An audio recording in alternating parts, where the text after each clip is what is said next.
Hello and welcome. I'm Patrick Curtis, Chief Monkey of Wall Street Oasis, and this is Monkey to Millions, a show where you get a front row seat as I mentor young students and professionals to try and help them break into their dream jobs. In the first cohort, you'll meet 4 students, all preparing for intense job interviews while trying to also balance a personal life and schoolwork.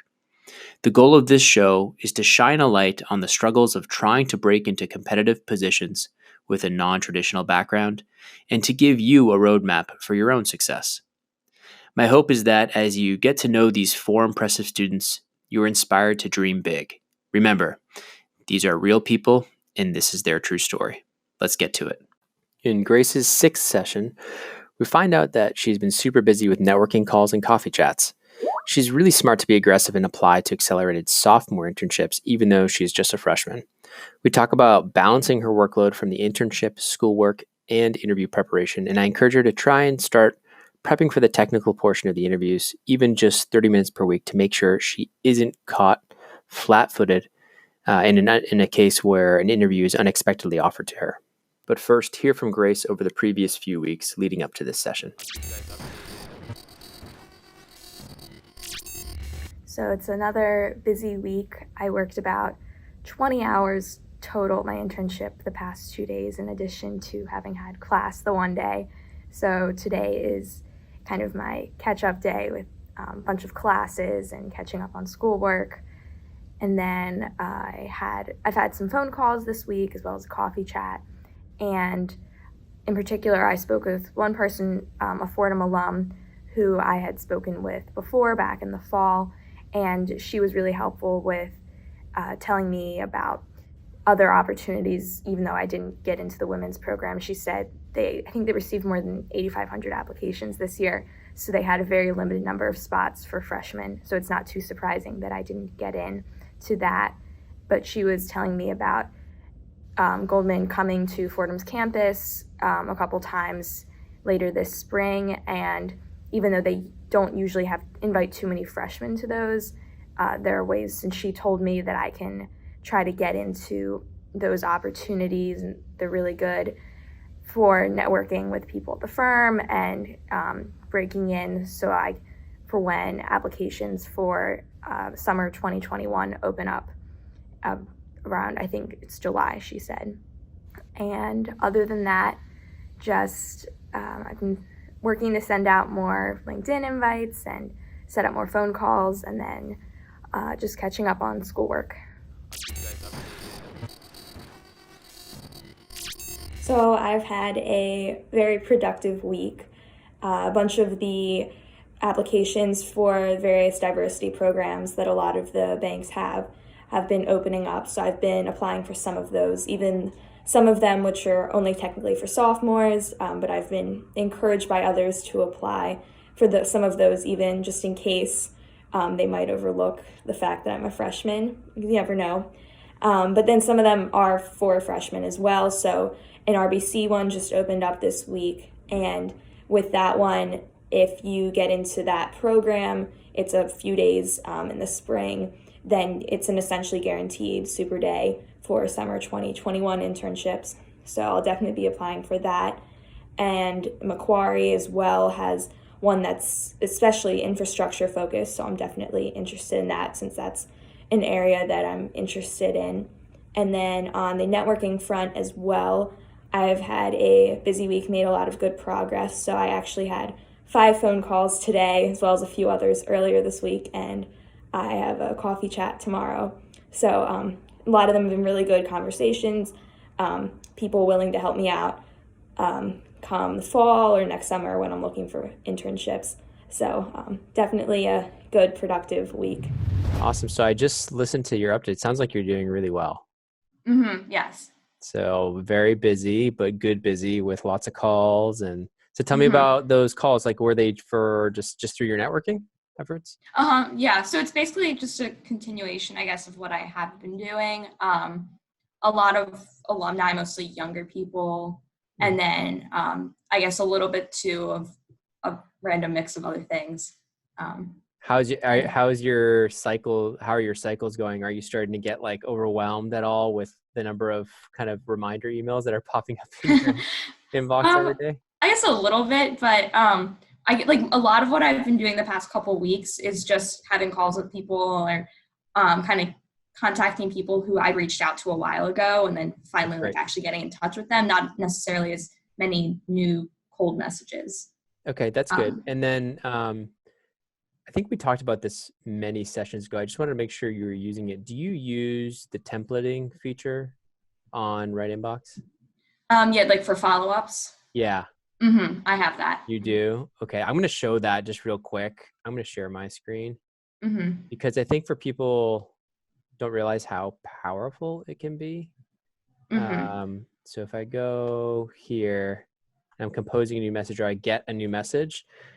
For example, like when I'm trying to get people to, I have a call with them and I want to onboard them for like a new mentor, for example, or a new resume reviewer, I'm not typing all the instructions out each time. I just go template, mentor, AMA. If I want them for an AMA or if I want them on the podcast, I invite them for the podcast. I click this button and boom, the whole email just appears with all the instructions. And then I just change the name here. Right.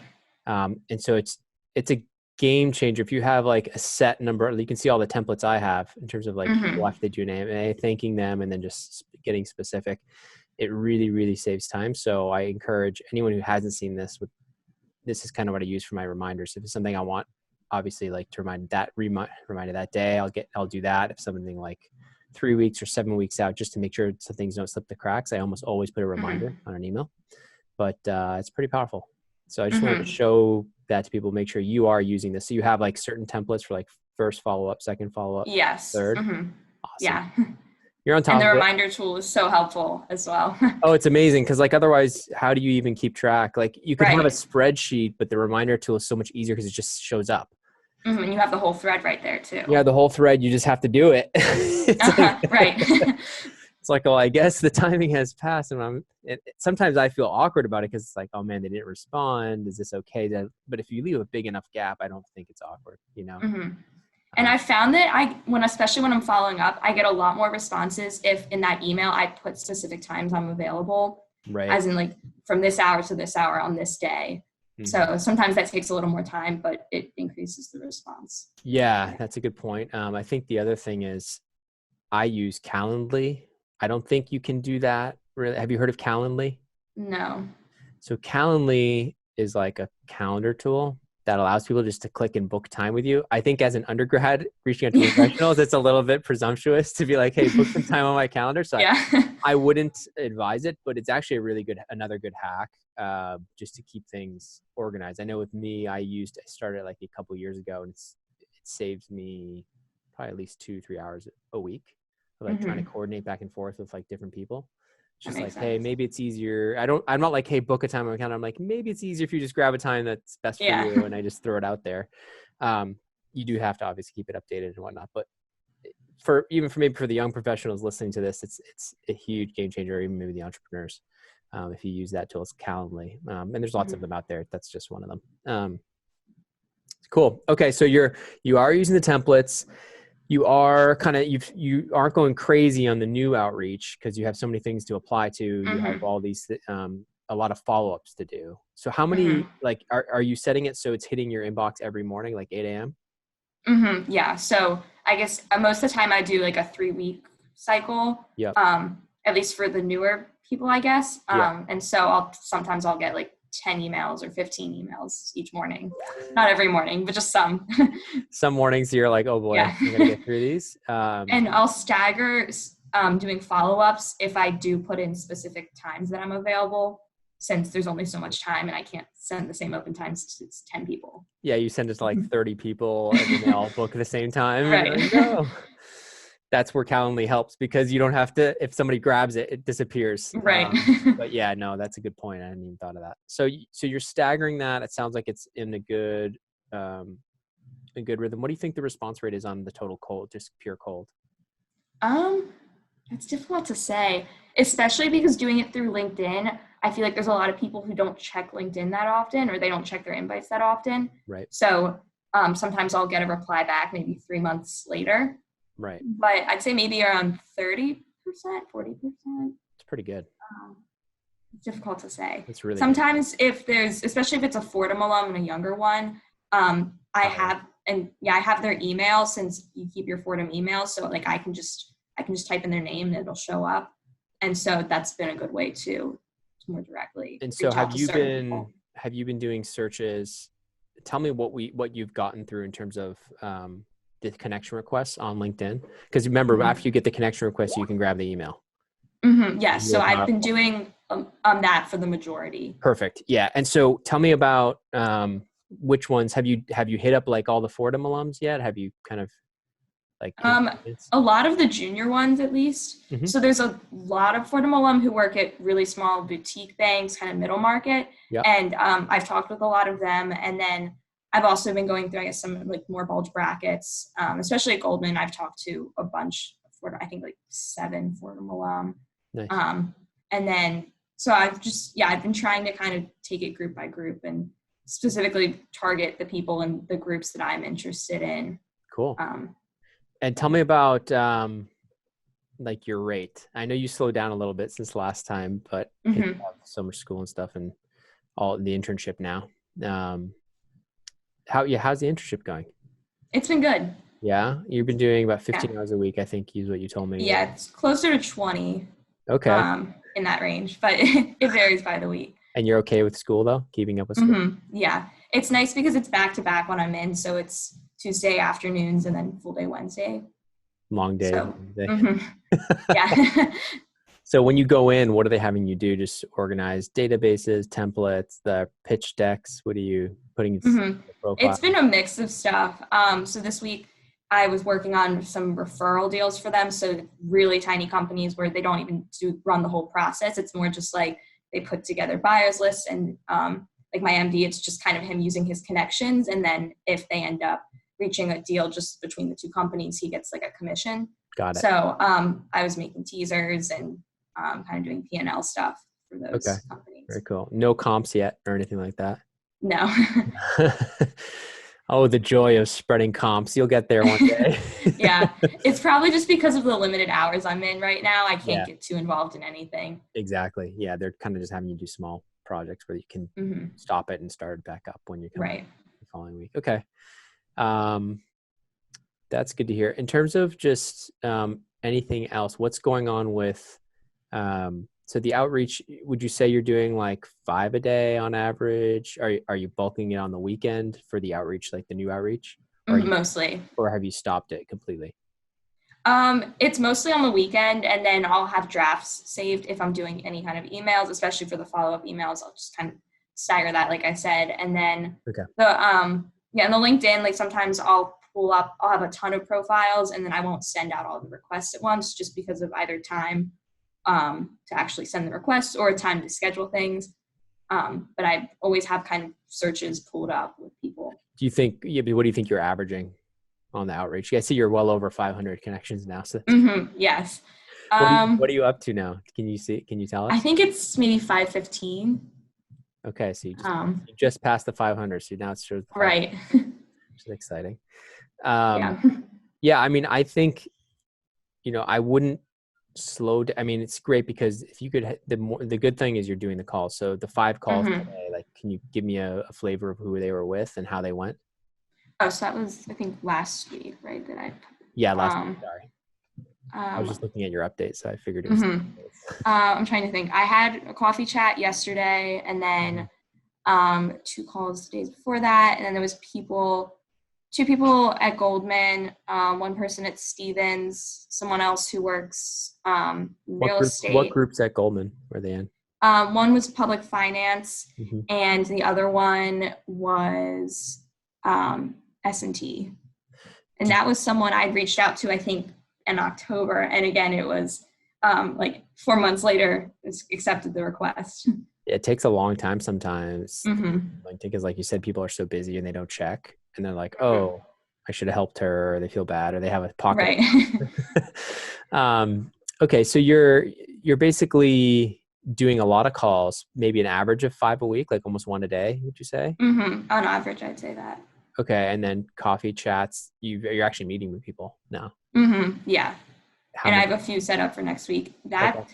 that's really not as consistent because with certain people, I don't ask for coffee from everyone. It's just the people that I know have a really specific, I guess, interest in the same thing or they're working in the same area that I'm really interested in. Tell me about that. Like, what are you interested? You mentioned infrastructure. What else? So like, I guess like the public finance based infrastructure, maybe energy, real estate. I've talked to a bunch of people in energy, and that's really interesting to me. So I guess that area. And then like I mentioned, I think last time, restructuring as well. And then also just M&A. So Rothschild, kind of exploring those areas. Lazard, Houlihan, good name for yeah, I've talked to a few people at Lazard. That's awesome. Yeah, Houlihan's a great shop too. You should look at people there they're really strong in restructuring as well. And the Rothschild, U.S. Rothschild group is pretty strong too, where I started. So those are good shops too. But you can do a quick search. It's easy to find those. But I guess, yeah, I mean, it sounds like you're doing really well. Right now, a lot of the applications have been opening for the diversity programs.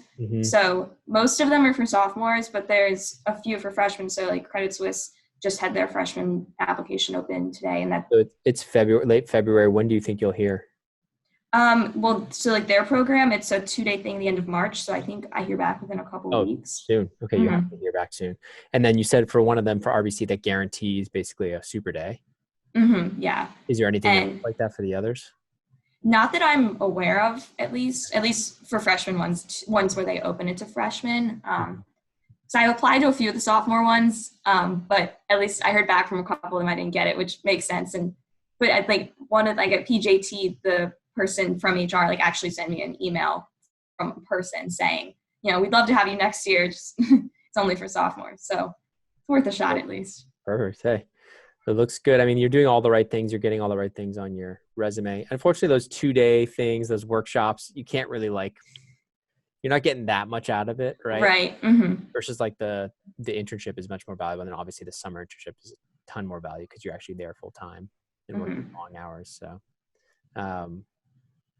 very cool. Maybe you'll do a summer internship and be like, you know what, investment banking is not for me. Yeah, that's why it's good I'm doing it now. So it is really good you're doing it because I think you'll get a good flavor for it. Just seeing the analysts there and and seeing what the bullpen's like, and maybe even doing 2 internships, especially into freshman summer and sophomore summer, being able to kind of see 2 different banks is really right. Rather than doing wealth management. A lot of people after freshman summer, they'll do a wealth management. And they have no clue. Right. Sophomore summer. Yeah.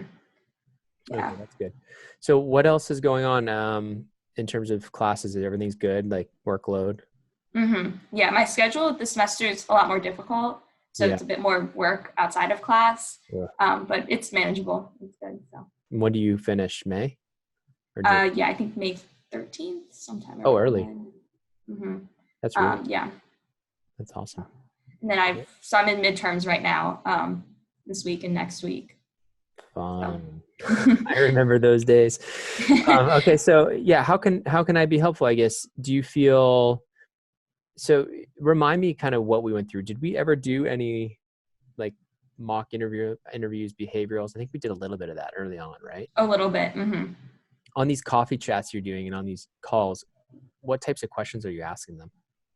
I try to tailor it just to whoever it is. I guess yesterday I had coffee with someone who was in the same honors program that I'm in at Fordham, and it's a really small program. So we just talked a lot about that. It was a lot more informal than some of my other ones. Yep. But she did banking at JP Morgan, and then now she works on the buy side. So just it was a lot talking about that, and I guess some of her classmates too, and kind of their paths. So I try not to plan it out too much ahead of time and let the conversation just flow naturally. Yeah, that's better. I mean, having a little bit of idea of what public finance is and energy, if they're knowing what group it helps a lot. Exactly. You can show you've done a little bit of research. Right. That's great. I think that's great. You're being specific to them. You're letting the conversation kind of flow naturally to build that rapport, rather than trying to be sound overly smart or whatnot. Right. That's good. Yeah, I mean, as a freshman, you can almost do no wrong. You can almost ask no. Exactly. So great. You can almost ask no stupid question. Like Right. if you ask a really dumb question that they would like probably think it's great and like, oh, let me Hmm. explain how this works and feel good. Hmm. Right. Um, okay, so you're feeling comfortable with that. You feel like you're getting much better, I assume, Oh, definitely. with the Even reps. just talking on the phone. Yeah, it's probably so easy for you. You're probably like nervous at first, and then you're like, "Oh, here's another one." Okay, Yeah. it's what happens, right? You get really confident, but the skill, that skill of developing that is going to pay off so well during the super days Hmm. because it'll just what you'll want to do is turn those like they'll be grilling you, but then in terms of behavioral, you'll almost want to turn it more into a conversation if you can. Hmm. Right. And so that's where those skills will really shine and help you stand out because if Hmm. if you do the studying, which you will, for the technical questions and you kind of get the basics down, Hmm. um, I think you're going to be in awesome shape. Yeah, I Hmm. don't see any reason why you can't get to wherever you want to go, whether it's a bulge bracket or elite boutique or whatnot. I think you should be Hmm. thinking about.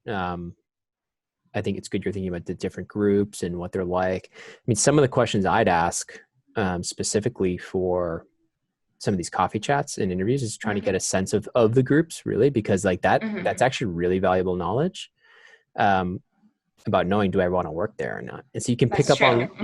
on, little hints of like, if they say we're thinly staffed or we have lean deal teams, that just basically means you're Hmm. working 100 hours a week Uh-huh. versus, oh, it's good. The deal flow is amazing. That's good. But if they're saying like nothing about the deals that they've done and it's more pitch work, if you kind of pick Hmm. up on that in terms of like they're just pitching all the time because the business Hmm. is good or it may not be the strongest group in the bank. Hmm. And that's the Okay. place you probably want to avoid because Hmm. going into banking, one of the most important things is that you get the transaction experience Hmm. as fast as possible because for buy side recruiting, if you do want to go that route, um, that's super valuable because you can talk about those deals. But even if you don't go buy side, if you go like corporate development or corporate finance, having those reps of actually going through a transaction Hmm. looks good. It allows you to talk about things. It allows you to do real modeling instead of just valuation work on like a pitch. Hmm. Um, so where you can you should be looking for the groups that have the strongest deal flow. You should be looking for groups that have the best culture and the best Hmm. work-life balance. Hmm. Because if you get strong culture, good deal flow, it's like the trifecta. It's almost like the impossible trifecta, like good deal Right. flow, but like good work-life balance and amazing Hmm. culture. But they do exist out there. Hmm. You just have to kind of, and it shifts. It's not like it's static. So like stuff you're hearing now may slightly shift. If we go into a recession, for example, restructuring might start taking, Right. and then Hmm. you'll be like, wow, I really should be going into restructuring right now. There's just a ton of corporate debt Hmm. that's going to be defaulted on. It's just going to be a ton of business. So Right. that's what I would, that's what I was, that's what Hmm. I would say in terms of Okay.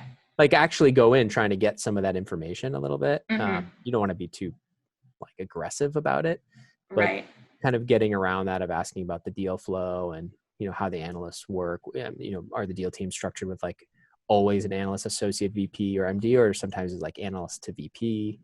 Hmm. Asking how that works because Okay.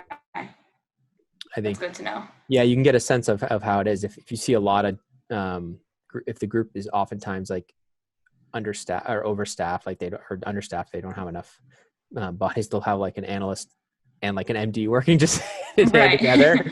And like that happened to me a few times where I was working just straight with a VP because Hmm. I didn't have the associate or the mid-level support Okay. for how busy we were.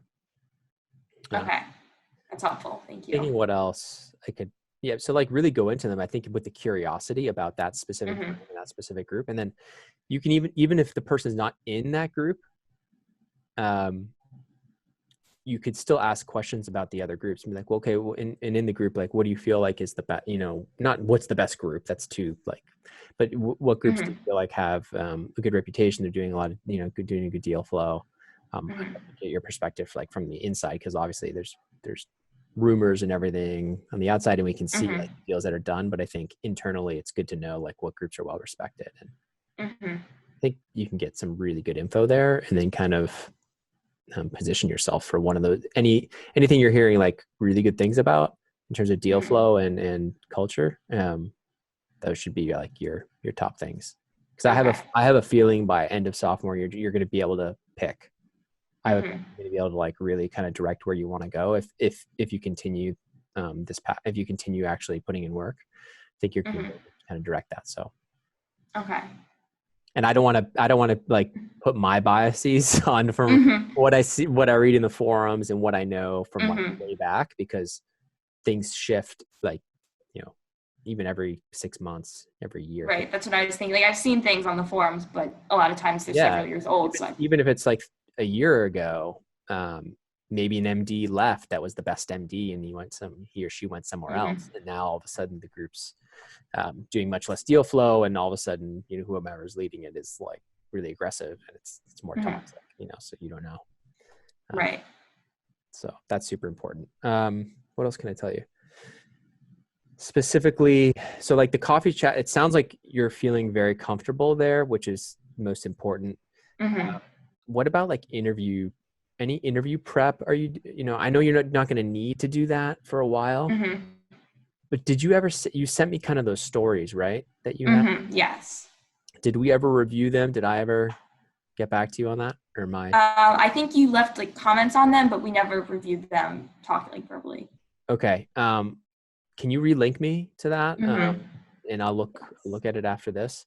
I wanted to see if you had been able to structure like the action result well, because I think when I read it, I think it was a lot of like, here's the situation and what I did, but it wasn't broken down fully in terms of how to do it. Or wasn't as, I should say, it wasn't as like direct and succinct as I would have liked.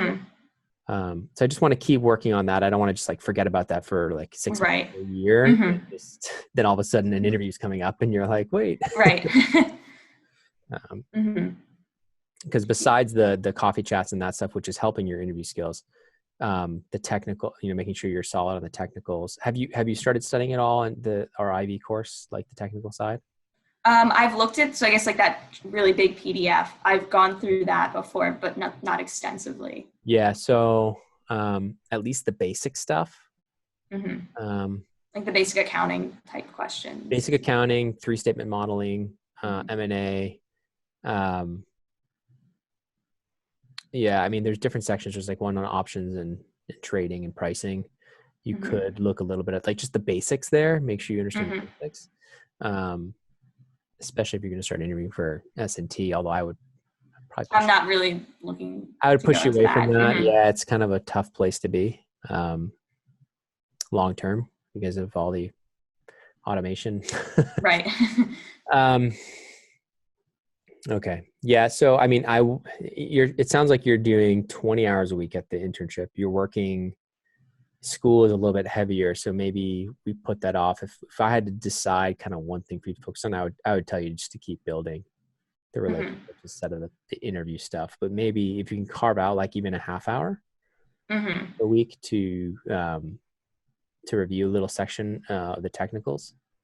There's actually in our course there's like a flashcard thing you could print out and just start looking at those like you know, half hour a week. Just that by the time in a year, by the time that comes around, like, and you don't have to look at like, it's not like 300. You could look at like the top 100. If you know those down cold, that's going to be 90% of what you'll be asked in the technicals. Okay. So yeah, you'll be in good shape. Especially if you're really likable and you get your story down. Sorry, go ahead. Oh no, I was just going to make me think. The person that I met for coffee with yesterday, actually, so like I mentioned, some of these programs are mostly for sophomores, but she had applied to JP Morgan as a freshman. And because she had a lot of, I guess, like AP credits coming in, she was technically a sophomore. So she actually got in through that and got her sophomore summer internship there. Wow. And it's a similar position that I'm in now. So definitely trying to find when that opens up. Awesome. And she said she was able to interview really quickly after, like, before her freshman year finished. Oh my gosh. For her sophomore summer. So through that program. So yeah, I mean, I don't know how much they would expect you to know on the technical, but if you have finance courses like listed on your resume, I can't remember if you do like accounting and stuff, it's kind of fair game. Mm-hmm. Yeah, I don't have any of those on my resume. Not yet. Good. Okay. Not yet, but you will probably soon, right? Mm-hmm. So, just the thought, because it sounds like you're really hitting your stride on the networking, which is the number one step, the most important. Mm-hmm. Just maybe carving out, and if it comes at the expense of doing more outreach on LinkedIn right now, I think you have so many programs going on, and you already have the summer internship lined up, that polishing the interview skills for you a little bit more might be a little bit higher, better place to focus on right now. Okay. Over the next, say 2 to 3 months, over these next Mm-hmm. 3 sessions. Let's see if you Okay. can carve out a little bit of time. Now, I'm not saying like 2-3 hours a week even. I'm saying like half hour a week, so that like by the end of the month, the next time we talk, you put in a good 4 hours Okay. so that Yeah, way. there's been. Yeah. Oh, were you? I was gonna say, if you're surprised with an interview, all of a sudden you're not like completely Right. like lost on the technicals. Mm-hmm. I was going to add, there's an upperclassman who's been really helpful, actually, someone who's pushed my resume at RBC also, because he's there now. And but he's been really pushing at helping me with interview prep as well, saying, I just want to have you ready. So he's actually been giving you mock interviews? Not yet, but he said it's like by the end of the semester. Yeah, mock interviews where it's at. So Mm-hmm. like you can study as much as you want, but then actually regurgitating it and like seeing if you can deal with the little slight changes and variations on the questions that they can do. Mm-hmm. So like one of the most common questions on the technical side is like, tell me how a $10 increase in depreciation flows through the financial statement. Mm-hmm. Like being able to do that comfortably, but then when they reverse it, and then when they like talk about inventory versus that, and being able to think your way through that logically, will go a long way. But that's like one example. That's one example in understanding working capital. What that means to a business, a growing business, a capital intensive business. Being able to talk about from an investor perspective, what you would look for. That's more like private equity side, but and then valuation, a ton of valuation questions. Tell me about DCF, tell me all about the different valuation methodologies, which one would have the highest valuation, why, weighted average cost of capital, all that good stuff. Right. I don't want to bore everybody listening to that, but I think it's important that you are as comfortable telling your story, as comfortable sitting in the room with people as you are with that technical, because they'll quickly jump off of it. If you're like doing well, they typically will leave it alone and then just want to get to know you better. Okay. So. All right. Yeah, it's good to know. Cool. Okay. So I think, it sounds like you're doing great. You don't need much guidance. Maybe we'll talk next month, I guess. And then just keep the updates coming. I think it's great. I enjoy watching them, just to hear what's going on. And then, is there anything else I can help with in the meantime? Not right now. Besides somehow giving you more hours in the day. If only. Yeah. Anything else? I don't think so. No. Okay. Let me know if anything comes up. I think definitely send me that link to the behavioral star frameworks, because I do want to look at that, because you're the upperclassman that's helping you. I think he's right. Like just being ready for that is the only other thing I'd say, with your limited time, somehow carving out a little piece. Right. Would be smart. Exactly. Okay. Awesome. Well, good luck with everything. And then we'll chat in late March, I guess. Okay, great. Sounds good. That's it. Okay. Thank you. Good luck with everything. Have a good one. Okay. Bye. And thanks to you, my listeners at Wall Street Oasis. If you have any suggestions whatsoever, please don't hesitate to send them my way, Patrick at wallstreetoasis.com. Until next time.